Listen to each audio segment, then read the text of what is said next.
representing the United States of America, Madison, CHOCK, and Evan BATES. So they start the day thinking about the gold medal. They still are, but they're also trying to just make it to the podium now, too, after what we just saw. The two-time world medalist, two-time U.S. champs in third after the rhythm dance, Madison CHOCK and Evan BATES.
Crucial element right here, the twizzle sequence.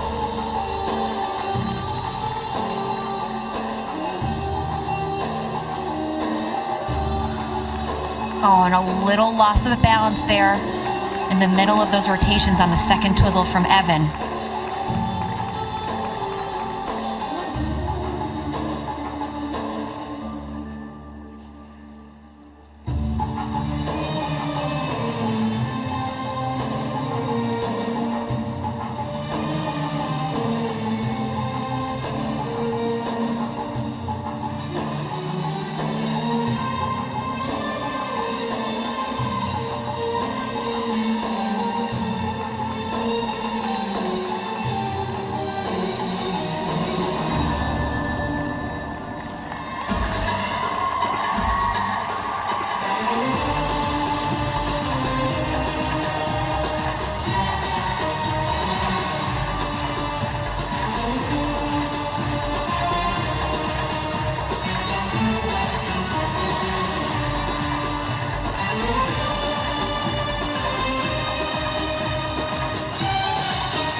Well, this is a program which has had so much time to be polished.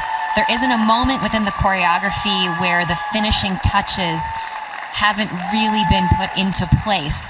Unfortunately, after the skate we just saw from Gillis and Poirier, it's going to be really frustrating for Evan regardless, but also probably pretty significant to have that mistake on the twizzle sequence in terms of the score. So unfortunately, the same mistake we saw from them at the U.S. Championships as well with that twizzle sequence, but nonetheless, the program was otherwise very successfully performed. It has pacing, which I think makes the last section of the program very effective, and they have the stamina to deliver it with a lot of power. And so the last impression was that of a strong performance.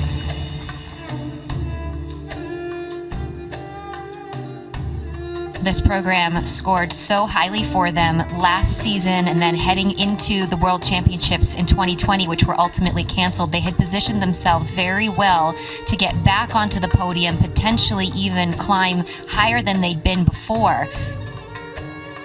Of course, their lifting elements, still the best in the competition, is so smooth. The fact that he can change edge in a spread eagle while Madison is changing position high above his shoulders is just incredible. It takes a lot of time to develop a skill like that, and every season they're able to consider how they can be more innovative and push that boundary even further. And now taking a look back at that twizzle, right there he hits his heel, then over his toe, and when the rotation is interrupted like that, the level of his twizzle will be dropped.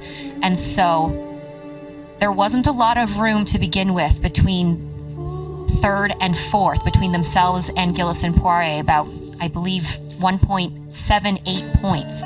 And so you really don't want to give an opportunity to be overtaken.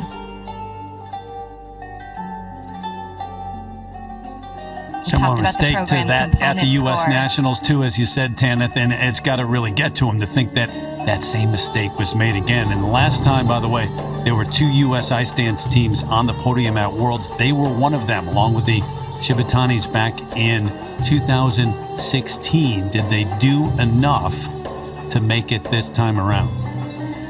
And frustrating as well, Terry, because it's not as though Evan Bates hasn't been able to perform really well in high-pressure situations for a very long time. He's looking towards his fourth Olympic Games next year. And so, of course, he's capable of performing under pressure. And in this case, I think it was just a small mistake that happened when the stakes were very high. They would need 129.21 to lead, which would be a personal best. The Canadians had a personal best by more than 4 points. Here we go.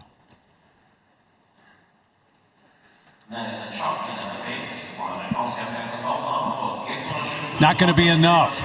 They needed 129 and change, so into second place. And you got to feel for them. All that momentum last year, leading up to Worlds, won their U.S. title back, but now a year later, they're going to drop that spot. It's Gillis and Poirier, the Canadians,